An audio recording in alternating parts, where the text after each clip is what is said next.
अस्सलाम वालेकुम। Channel health and food के साथ मैं हूँ आपकी मेज़बान सबा शहजाद और आज भी मैं आपके लिए बहुत इन्फॉर्मेटिव सा वीडियो लेकर आई हूँ। हुआ ये था कि मैं काफ़ी दिन से बीमार चल रही थी, तो समझ नहीं आ रहा था कि डॉक्टर क्या मतलब क्यों इस तरह से बॉडी बिल्कुल स्लो हो गई थी और बिल्कुल काम करने को दिल नहीं करता था। तो फिर मैंने क्या कहते हैं अपने ना टेस्ट करवाए। डॉक्टर ने कहा कि आप अपने सारे टेस्ट करवाएं, तो तकरीबन तमाम टेस्ट करवाए और टेस्ट करवाने के बाद जो मुझे वैसे तो अल्लाह का लाख लाख शुक्र है कि सब कुछ ठीक था, लेकिन मेरे थोड़ा सा कोलेस्ट्रॉल मतलब 217 बहुत पॉइंट आप समझने के बाद थोड़ा सा, लेकिन मेरा जो है ना बैड कोलेस्ट्रॉल बढ़ा हुआ था। और उसके अलावा ये कि जो सबसे बड़ा मसला मुझे अल्ट्रासाउंड में आया वो ये है कि मेरा मामूली सा फैटी लीवर आया। अब फैटी लीवर का आना मेरे लिए बहुत परेशान कुन था, बिकॉज मेरी ज़िंदगी के रूटीन में मैंने बड़ा अपने आप को डिसिप्लिन करके रखा हुआ है। तो फैटी लीवर के लिए मुझे काफ़ी टेंशन हुई। फिर मैं डॉक्टर के पास गई तो डॉक्टर ने कहा कि नहीं आप क्या कहते हैं अगर 60% देखें तो लोगों का आप इतनी टेंशन नहीं लें, 60% लोगों का अक्सर अगर टेस्ट करवाएं तो ये फैटी लीवर आता है, लेकिन आप बहुत ज़्यादा कॉन्शियस हो रही हैं। अच्छी बात है, इंसान को अपनी सेहत के बारे में कॉन्शियस होना चाहिए। लेकिन मुझे सुनकर ये हैरानी हुई कि उन्होंने ये कहा कि सबसे ज़्यादा जो ये प्रॉब्लम आ रही है ना नौजवान नस्ल में आ रही है। और नौजवान नस्ल का मतलब ये है कि हमारा जो आने वाली जनरेशन है वो उन्होंने ये कहा कि अक्सर और बेशतर बहुत यंग एज में लिवर डिसऑर्डर्स के प्रॉब्लम्स हो सकते हैं, क्योंकि हम लोग के लाइफस्टाइल इस किस्म के हैं और हम लोग कॉन्शियस नहीं हो रहे हैं। तो फिर मैंने सोचा कि मैं एक छोटा सा वीडियो बनाती हूँ जिसमें मैं आपको बताती हूँ कि हम मतलब सोशल रिस्पॉन्सिबिलिटी कुछ हम लोगों की होती है कि हम एक दूसरे को कॉन्शियस करें कि हमें अपनी हेल्थ के बारे में कॉन्शियस होना चाहिए।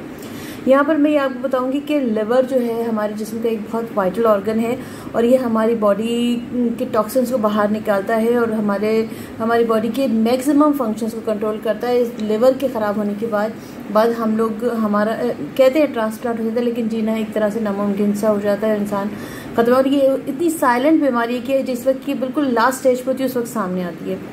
लेकिन हम इससे कैसे बच सकते हैं कि अगर हम अपने लाइफ रूटीन को ठीक करें तो हम इससे बच सकते हैं। मतलब होता ही है कि हम खाते हुए बिल्कुल भी एहतियात नहीं करते और ज़्यादातर ये इसी वजह से होता है कि हम रॉन्ग चीज़ें खा रहे होते हैं। और इसके जो साइन एंड सिम्टम नज़र आते हैं मोटापा, शुगर और रूटीन का सही ना होना, आपका फैट्स का बढ़ जाना जिस्म के अंदर और बेतहाशा वज़न का बढ़ जाना, बहुत ज़्यादा निशानी इसकी होती है कि आपका पेट की साइड पे बहुत ज़्यादा चर्बी आ जाती है। तो ये जिस तरह से लिवर फैट होना शुरू होता है तो उस वजह से आपके जिस्म पेट बहुत ज़्यादा मोटा हो जाता है।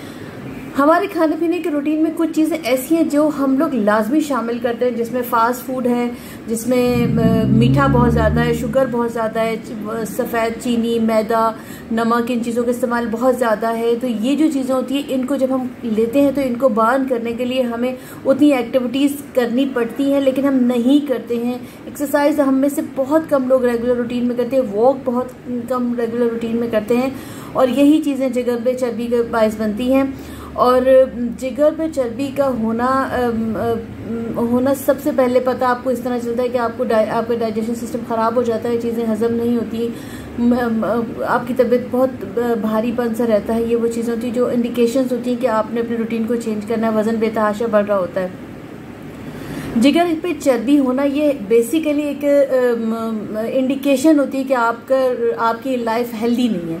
तो इसीलिए आपको अपनी लाइफ को हेल्दी करने के लिए सबसे पहले, क्योंकि इंसान वही कुछ होता है जो कुछ वो खाता है, जैसे उसका रूटीन होता है, तो उसके खाने के रूटीन को सबसे पहले चेंज होना चाहिए। आप अपनी डाइट में सफ़ेद चीज़ों का इस्तेमाल कम कर दें, बेकरी की चीज़ों का इस्तेमाल कम कर दें, सैलड और सैलड लीव्स है और गाजर, मूली, शलजम, पत्तों वाली सब्जियां, ये सारी चीज़ें बहुत ज़्यादा मिकदार में खाएं तो ये हमारे जिस्म में से लिवर फैट को कम करने में मदद करती हैं। इसके अलावा अगर हम हल्दी का इस्तेमाल करें, हल्दी एक बहुत बड़ा कुदरती रेमेडी, अगर हम इसे इस्तेमाल करें, हल्दी की चाय बनाएं और कावे में हल्दी डाल के पिएँ तो भी ये हमारे जिगर को और फैट्स को साफ़ करने में मदद करती है। इसके अलावा चिया सीड्स हैं, अखरोट हैं, ये वो चीज़ें होती हैं कि अगर हम इनको इस्तेमाल करें तो हम काफ़ी हद तक अपने जिस्म से फ़ैट्स को कम कर सकते हैं। और जो एक बहुत ज़रूरी चीज़ है वो ये है इंटरमीडिएट फास्टिंग, मतलब हमें फास्टिंग पर तरफ तवज्जो देनी चाहिए और हर वक्त खाते रहना नहीं चाहिए। कम से कम 8 से 16 घंटे का गैप रखना चाहिए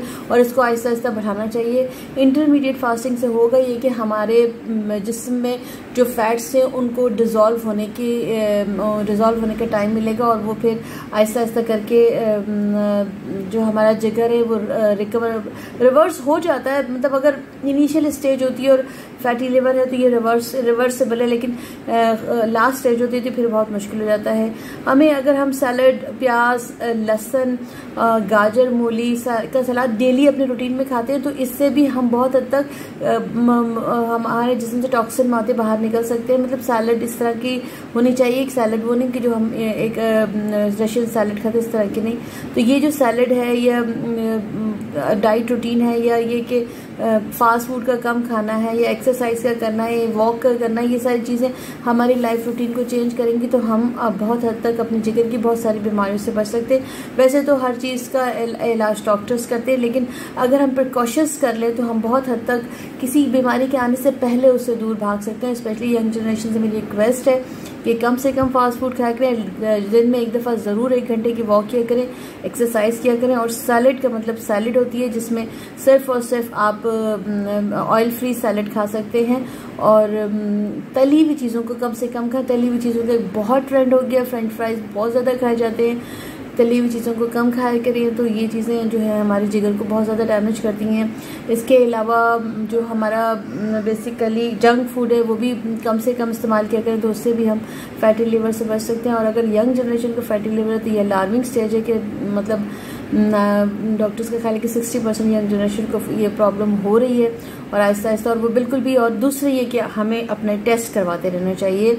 आप अपने टेस्ट लाजमी साल में 1 दफ़ा करवाया करें और अपने कहीं अगर प्रॉब्लम है तो उसका तो ज़रूर करें, लेकिन अगर नहीं प्रॉब्लम तो आपको लगता है तो आप काफ़ी अर्सा हो गया आपने टेस्ट नहीं कराया तो अपने टेस्ट ज़रूर कराएं।